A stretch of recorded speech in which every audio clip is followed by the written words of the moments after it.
we have two major categories of people. We have extroverts and we have introverts, okay? Under the extroverts, we have the cholerics and we have the sanguines. Under the introverts, we have the phlegmatics and we have the melancholics. And each of us have different characteristics, different peculiarities. For the sanguines, you could be outgoing, like to talk, geez, like I do, right? But you may also be quite disorganized.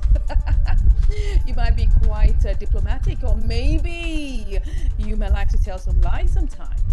But God has put in you the ability to speak, to communicate, to convince. He has given you that gift. You may be a choleric who's so concerned about productivity, making sure that everything is done right to time. You might be very blunt. You don't take rubbish, right? But God has given you an ability to be productive, to make sure that you maximize time. You may be a phlegmatic where it's like you need to be pushed 100 times to make one decision. But you may also be that humanitarian who cares about people, who is into helping, philanthropy. God has put something in you. You may be that phlegmatic that doesn't like to be in front, but you like to be at the backside where you are helping out in the grind. You may be that very reliable, steady supporter as a phlegmatic.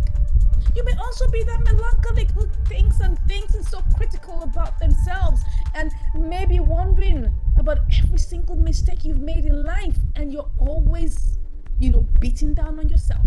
But you may also be that perfectionist that sees and has an eye for detail as a melancholic.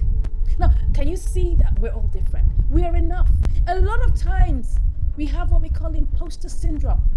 Yes, we're thinking like we're never good enough. We are good enough. Be content with what God has deposited into you. You just have to discover it.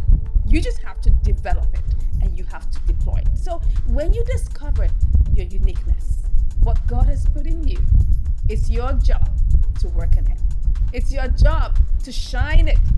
When you take gold, you put it in the furnace and you make it come out very, very golden by going through the furnace. You need to develop it. That's where skill comes in. That's where learning comes in. That's where never giving up on learning comes in. You need to keep on improving yourself.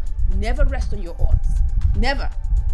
All right? So when you develop it, you now begin to shine brightly. Then you can begin to put yourself in areas where your value will be needed. So you're enough.